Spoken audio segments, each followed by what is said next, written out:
용산 민족공원 첫 개장, 민족공원이 주는 용산의 가치, 지금 시작합니다.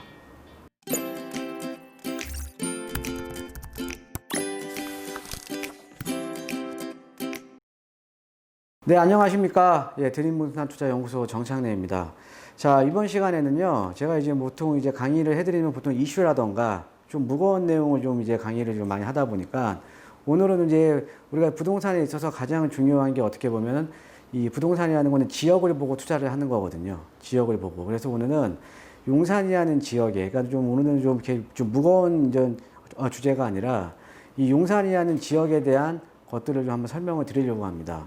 예, 마침 또 최근에 용산 민족공원 이제 첫 개장이라는 지금 이런 발표가 또 됐잖아요. 그래서 과연 이제 용산의 가치라던가, 그 다음에 이 민족공원, 이 용산 민족공원이 개장을 함으로써 과연 이 개장을 함으로써 용산의 가치는 어떻게 될 것인가에 대해서 좀 지역적인 오늘 설명을 좀 드리려고 합니다. 그래서 용산에 관심 있으신 분들은 아마 좀 이 강의 좀 들으시면은 좀 많은 도움이 되실 겁니다. 예.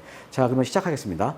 자, 용산 민족공원이 주는 용산의 가치는, 자, 먼저 이 보도자료 한번 보고 갈까요? 자, 2020년 7월 21일 날, 화요일 날 나온 자료입니다. 여기 보시면 이제 제가 그냥 헤드라인만 제가 그냥 캡처를 해 놓은 거예요. 예. 용산 공원 부지 첫 국민 개방, 역사적 발걸음 내딛다. 예. 자, 용산 민족공원과 관련해서 최근에 이제 주택 공급에 대한 정책과 맞물려서 용산 민족공원에 뭐 주택을 지어야 되는 거 아니냐, 주택 공급을 해야 되는 거 아니냐, 그죠? 이런 또 의견들도 많이 있었잖아요. 예, 그럼에도 불구하고 용산 민족공원은 원래 안대로 공원으로 이제 개발이 시작이 되는 겁니다. 사실은 우리가 용산 지금 이제 예전에 이제 미군부대 자리죠.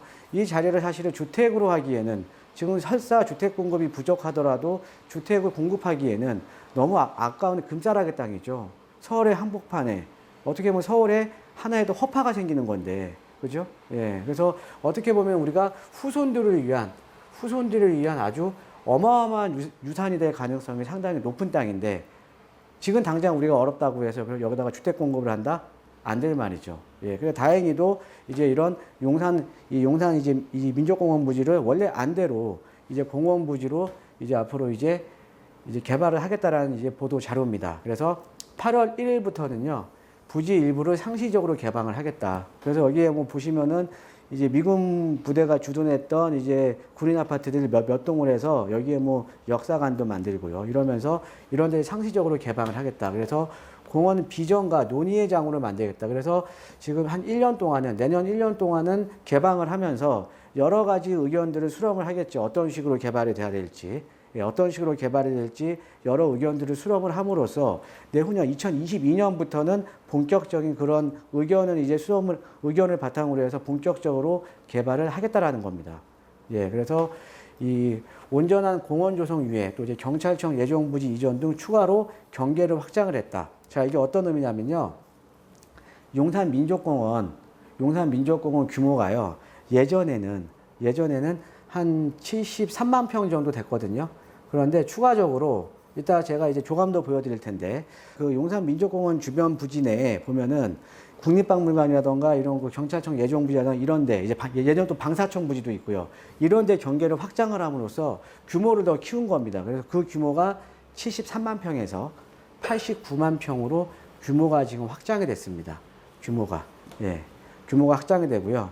자, 그래서 지금은 이제 앞으로 이제 8월 1일부터 이제 상시적으로 개방을 하면서 공원 계획에 대한 국민 소통을 본격적으로 착수를 하겠다라는 내용입니다. 그래서 여러 가지 의견을 받아서 그 안을 놓고 앞으로 민족공원에 대한 개발 구상안을 이제 세부화 시키겠다라는 거죠. 즉, 민족공원 개발이 앞으로 본격화되는 겁니다. 자, 그래서 한번 조감도 한번 보고 갈까요? 조감도가 이렇게 되어 있죠. 원래는 민족공원 부지가 이런 식으로 이렇게 되어 있었는데, 새롭게 경계를 확장을 하는 게 여기 국립중앙박물관과 용산가족공원과 경계를 확장을 하고요. 그 다음에 예전에 그 이제 방사청 부지하고 군인 아파트하고 전쟁 기념관 부지를 경계를 확장을 하면서 전체적인 규모가 지금 상당히 많이 커졌습니다. 예, 전체적인 규모가. 그래서 그러니까 이쪽이 이제 삼각지 쪽이고, 그 다음에 이제 보시면 이쪽이 이제 서울역 쪽이고요. 그 다음에 이제 민족공원은 한 요 정도 아니 용산 정비창 부지는 한 요 정도쯤에 있죠. 예, 그래서 이 주변 또 오른쪽으로 보면 이제 한남뉴타운 쪽이 있고요. 예, 그다음에 위쪽으로 보시면은 이제 후암동 쪽이 있고요. 예, 그다음에 이쪽이 해방촌 쪽이고요. 자, 이렇게 앞으로 이제 용산 민족공원이 본격적인 개발이 이제 진행이 된다라고 좀 이해를 하시면 되겠는데, 자, 그러면은 왜 용산 민족공원이 이렇게 개발이 되게 되면 과연 용산에 주는 가치가 어떤 거냐? 용산의 가치가 어떻게 높아지느냐? 이거를 좀 아셔야 되는 거거든요. 자, 그러면 이제 설명을 이제 드리면, 보시면은 우리가 주택 가격을 결정하는 요인 중에 여러 가지 요인들이 있습니다. 제 방송 오랫동안 보신 시청자분 아시죠? 제가 항상 강조해 드리는 건 뭐예요? 직주 근접성. 예. 어쨌든 일자리가 있어야 그만큼 수요가 있는 거 아닙니까? 그래서 서울 도심의 주택 가격은요, 3도심과의 접근성에 따라서 주택 가격이 결정이 됩니다. 그 중간에 중구, 종로, 그 다음에 강남, 여의도, 영등포 이 3도심의 중간에 뭐가 있어요? 용산이 있는 거죠. 그래서 우리가 주택 가격에서 가장 중요한 게 직주인데, 뭐 직주 근접성은 용산은 천혜의 입지죠. 자, 거기에다가 우리가 두 번째로 중요한 게 인문적인 환경도 상당히 중요합니다. 학군이라던가 아니면 상권이라던가 이런 인문적인 환경이 좋은 지역은 더 선호도가 높겠죠. 그렇죠? 그래서 우리가 상대적으로 우리가 노원구 같은 경우에도 중계동 쪽, 이런 쪽 같은 경우는 더 주택 가격이 높잖아요. 아파트가 더 높죠. 학군이 하는 인문적인 환경이 좋기 때문에.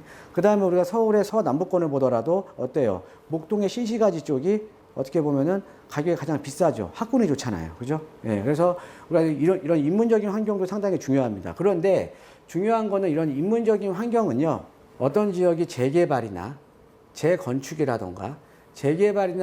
되면 이 인문적인 환경은 자연스럽게 좋아집니다. 즉, 개발에 의해서 이런 재개발, 재건축이라는 이런 개발에 의해서 시간이 흐르면 자연스럽게 좋아진다는 거죠. 왜 그러냐면, 자, 어떤 지역이 만약에 재개발이 됐어요. 예, 재개발했으면 그 기존에 있던 낡은 주택들은 다 허물고 신규 아파트가 들어오죠. 자, 그럼 신규 아파트가 들어온다라는 거는 거기에 거주자들이 기존에 살았던 분들보다는 소득수익 높은 계층으로 상향 필터링이 되는 겁니다. 즉, 소득수익 높은 사람으로 바뀌어버리니까 당연히 자연스럽게 학군도 좋아지고 상권도 좋아지고 이런 인문적인 환경이 좋아진다는 거죠. 자, 근데 용산 같은 경우가 사실은 이 인문적인 환경이 안 좋아요. 다 노후됐잖아요. 다 노후됐기 때문에 다 재개발이나 재건축이나 이런 재개발, 재건축을 하고 있고, 그 다음에 개발 가능성이 상당히 높은 거죠. 자, 그런데 이 두 번째로 중요한 인문적인 환경은 개발이 되면서 용산의 인문적인 환경도 앞으로 상당히 좋아질 거라는 거죠. 예, 그렇게 보시면 되고요. 자, 그 다음에 이제 세 번째로 우리가 이제 주거에 대한 쾌적성도 상당히 중요합니다. 주거에 대한 쾌적성. 그러니까 옆에 공원이 있다거나 한강이 있다거나 이러면 어떻게 보면은 더 선호도가 높겠죠. 그래서 우리가 최근에 서울 도심에서 주거 쾌적성이 가장 좋아진 지역이 여러분 어딘지 아십니까? 한강변 라인 빼고요. 한강변은 원래 주거 쾌적성이 좋았죠. 어디예요?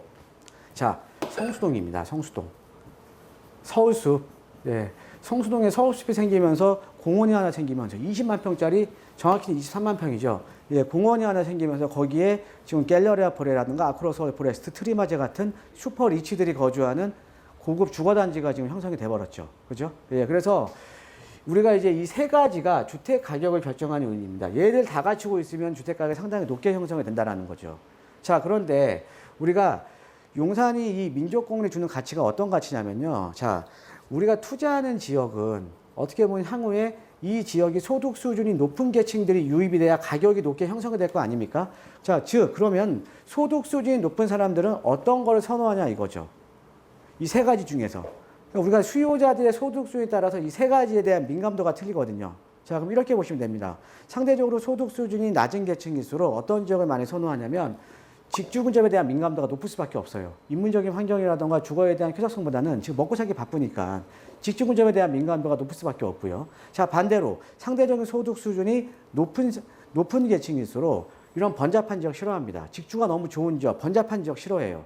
즉, 어떤 지역을 좋아해요? 주거가 쾌적한 지역을 좋아한다는 거죠. 즉, 최근에 새롭게 부촌이 돼가고 있는 성수동 일대를 보면 서울숲이 생기면서 지금 부촌이 돼가고 있는 거죠. 그죠? 자, 그런데 서울숲에 비해서 지금 민족공원의 규모가 이번에 확장이 되면서 거의 4배 이상의 차이가 납니다. 바로 이 주거 쾌적성에 대한 가치가 이 민족공원이 생기게 되면서 주거 쾌적성이 높아진다는 의미 자체가 용산에 주는 가치예요. 즉 용산 민족공원 주변은 지금 성수동에 있는 서울숲처럼 주변 지역에 상당히 많이 부촌이 되겠죠. 그렇죠?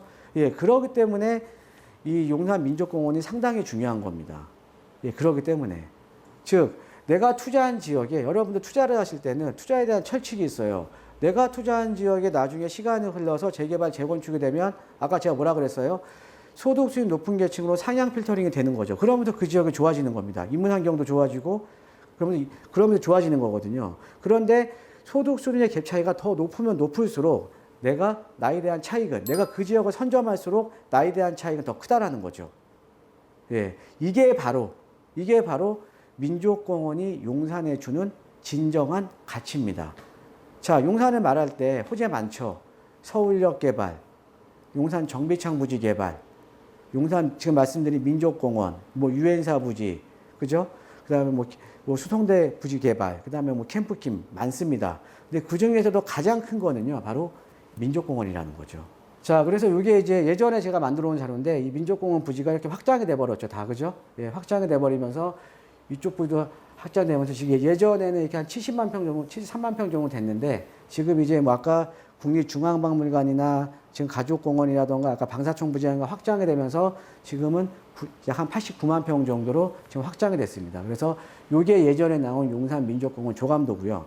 이번에 그 개발 계획을 보면 이번에 그 나온 보도 자료를 보면은 내년까지는 이제 국민들의 의견을 이제 수렴을 하고 그거를 바탕으로 해서 세부적인 계획안이 2022년도에 세부적인 계획안이 나올 예정입니다. 예, 그래서 이번 시간에는 용산 민족공원 개발에 따른 용산의 가치에 대해서 제가 한번 설명을 드렸습니다. 여러분들 부동산 투자하실 때 어떻게 투자하십니까? 자, 아까 제가 말씀드린 세 가지 요소 있죠. 그러니까 이런 거예요. 제가 최근에 상담을 해보면 최근에 서울의 주택가격이 많이 올랐거든요. 근데 내가 가지고 있는 것도 많이 올랐어요. 좀 올랐어요. 그런데 다른 지역과 비교해보면 난 들어오른 거예요. 그것 때문에 상대적인 박탈감이 지금 집을 갖고 계시는 분이 상당히 크다라는 거죠. 그런데 이제 저한테 오셔서 말씀하시는 게 뭐라 그러냐면 너무 살기 좋은 지역인데 잘 안 오른대요. 다른 지역은 이만큼 올랐는데 자기 이만큼 올랐대요. 그러니까 박탈감이 큰 거죠. 근데 그분들은 이제 모르시는 게 뭐냐면 내가 살고 있는 지역은요, 오랫동안 살고 있는 지역은 너무 내가 그 지역에 젖어버린 겁니다. 그러니까 익숙해져 버린 거죠. 그러니까 너무 편해요. 근데 우리가 모든 제안은 마찬가지입니다. 모든 제안은 서로 간의 비교를 통해서 비교 우위에 있으면 더 가격이 높은 거고요. 그 다음에 비교하는 것보다 좀 낮은 데 있으면 가격이 낮은 거잖아요. 그래서 항상 여러분들 어느 지역으로 갈아타기 할 때 아니면은 어떤 지역에 내가 주택을 매입할 때 할 때는요, 아까 제가 말씀드렸던 직주 근접과 인문적인 환경과 주거 기술성을 놓고 한번 따져보셔야 됩니다. 따져봐서 더 좋은 입지 쪽으로 내가 갈아타면 여러분들은 상대적으로 다른 사람에 비해서는 시세 차익이 더 크다라는 거죠. 네, 아주 쉬운 개념입니다. 아주 쉬운 개념인데 여러분들께서 꼭 알아두셔야 되는 개념이라는 거죠. 네, 그래서 오늘은 그 개념을 가지고 제가 오늘 용산 민족공원에 대한 가치를 설명을 드린 거거든요. 네. 자, 그래서 오늘은 그냥 맨날 그 무거운 얘기만 하다가 오늘은 그냥 지역적인 설명, 예, 그 다음에 좀 가볍게 어떻게 투자를 해야 되냐, 좀 투자론에 대해서 좀 말씀을 드렸습니다. 오늘 말씀드린 내용 여러분들께 좀 큰 도움이 되셨으면 하고요. 저희 매주 수요일 밤 9시에 제가 항상 여러분들을 기다리고 있습니다. 밤 9시에. 저희 채널에서 수요일 밤 9시에 라이브 방송을 합니다.